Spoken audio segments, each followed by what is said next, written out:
अच्छा, कभी सोचा है कि भारत में एक ऐसा राज्य भी है जिसकी आबादी दुनिया के 5वें सबसे बड़े देश के बराबर है? जी हां, तो आज हम आंकड़ों की दुनिया में उतरेंगे और देखेंगे कि कैसे भारत, जो एक ग्लोबल पावर बन रहा है, और उसका सबसे बड़ा राज्य उत्तर प्रदेश, इनकी कहानी एक दूसरे से कैसे जुड़ी हुई है। ये सिर्फ नंबरों का खेल नहीं है।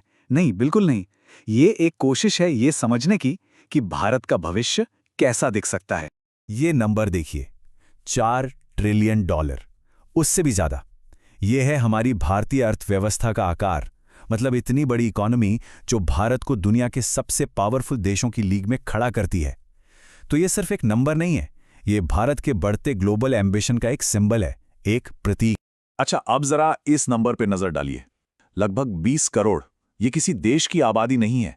नहीं, ये तो भारत के सिर्फ एक राज्य उत्तर प्रदेश की आबादी है।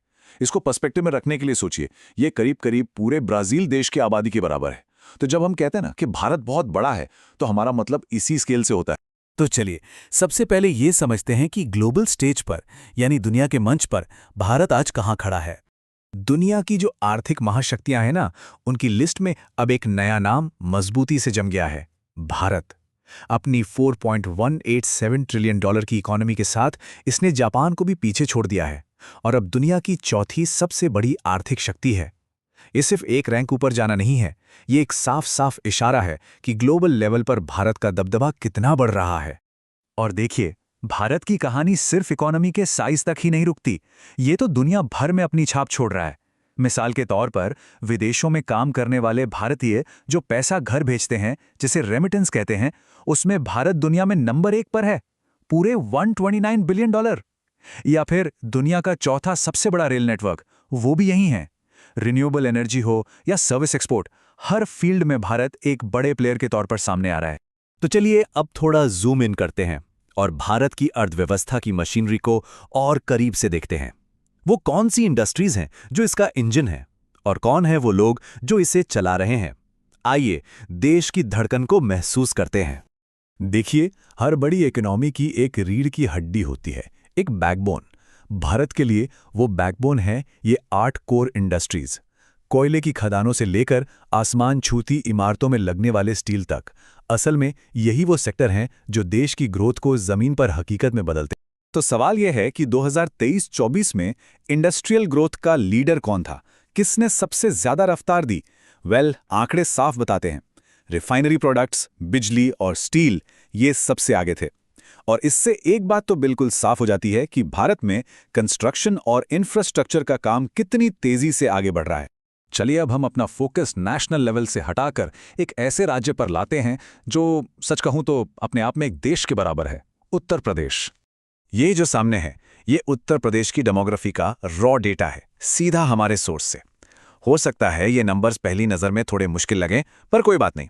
अगले कुछ मिनटों में हम एक एक करके इन आंकड़ों को समझेंगे और देखेंगे कि उत्तर प्रदेश की कहानी असल में है क्या।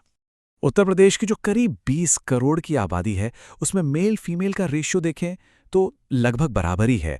हाँ, पुरुषों की संख्या थोड़ी सी ज्यादा है, 52% पुरुष और करीब 48% महिलाएं। और यही इस राज्य के सोशल स्ट्रक्चर का बेस है, उसकी नींव है। लेकिन जैसे ही हम शिक्षा यानी लिटरेसी की बात करते हैं, एक बिल्कुल अलग ही तस्वीर सामने आती है। एक बहुत बड़ी खाई दिखती है। उत्तर प्रदेश में पुरुषों की लिटरेसी रेट 77% से ज्यादा है, जबकि महिलाओं के लिए ये आंकड़ा सिर्फ 57% है। ये जो 20% का फर्क है ना, ये राज्य के सोशल और इकोनॉमिक डेवलपमेंट के लिए एक बहुत बहुत बड़ा चैलेंज है। और ये जो आबादी है ना, ये भी पूरे राज्य में एक जैसी नहीं है। इसका डिस्ट्रीब्यूशन बहुत अनइवन है।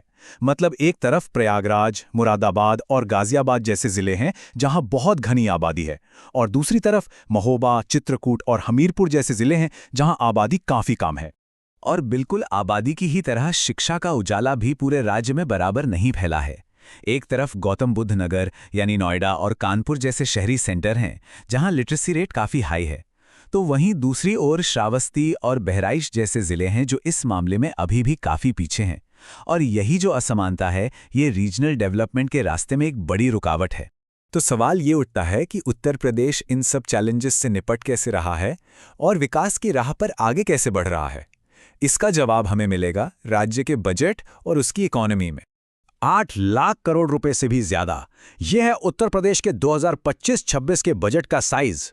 सोचिए कितना बड़ा अमाउंट है ये। ये सिर्फ एक नंबर नहीं है, ये राज्य के डेवलपमेंट के लिए एक बहुत बड़ा इन्वेस्टमेंट है, जो दिखाता है कि भविष्य के लिए प्लान कितने एम्बिशियस हैं। तो ये इतना सारा पैसा, ये भारी भरकम बजट जा कहाँ रहा है? प्रायोरिटीज बिल्कुल साफ हैं। सबसे बड़ा हिस्सा यानी 22% जा रहा है इंफ्रास्ट्रक्चर को मजबूत करने में, मतलब सड़कें, पुल, बिजली। उसके ठीक पीछे है एजुकेशन 13% के साथ, और फिर एग्रीकल्चर 11% के साथ। ये वो चीज़ें हैं जो राज्य के आज और कल दोनों के लिए ज़रूरी हैं।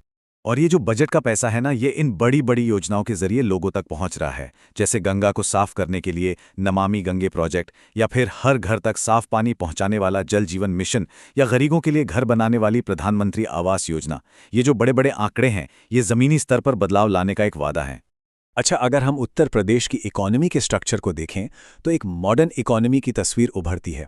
हाँ, एग्रीकल्चर अब भी एक ज़रूरी हिस्सा है, करीब 26%, लेकिन जो सबसे बड़ा हिस्सा है 45% से भी ज़्यादा, वो आता है सर्विस सेक्टर से। ये दिखाता है कि राज्य अब सिर्फ खेती बाड़ी पर निर्भर नहीं है, बल्कि सर्विसेज और इंडस्ट्री की तरफ तेज़ी से बढ़ रहा है।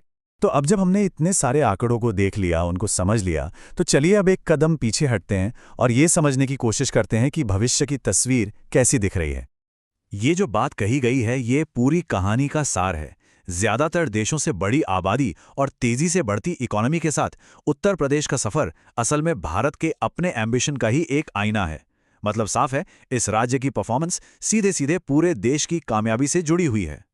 तो इन सभी आंकड़ों और इस पूरे एनालिसिस के बाद हम एक बहुत बड़े सवाल पर आके रुकते हैं। क्या उत्तर प्रदेश अपनी इतनी बड़ी आबादी और बढ़ती इकोनॉमी के दम पर भारत का अगला ग्रोथ इंजन बन सकता है? देखिए, पोटेंशियल तो बहुत है, लेकिन हमने देखा कि चुनौतियां भी कम नहीं हैं। इसका जवाब तो खैर भविष्य ही देगा, लेकिन एक बात तय है, वो जवाब जो भी हो, वो न सिर्फ उत्तर प्रदेश बल्कि पूरे भारत की कहानी को एक नया मोड़ देगा।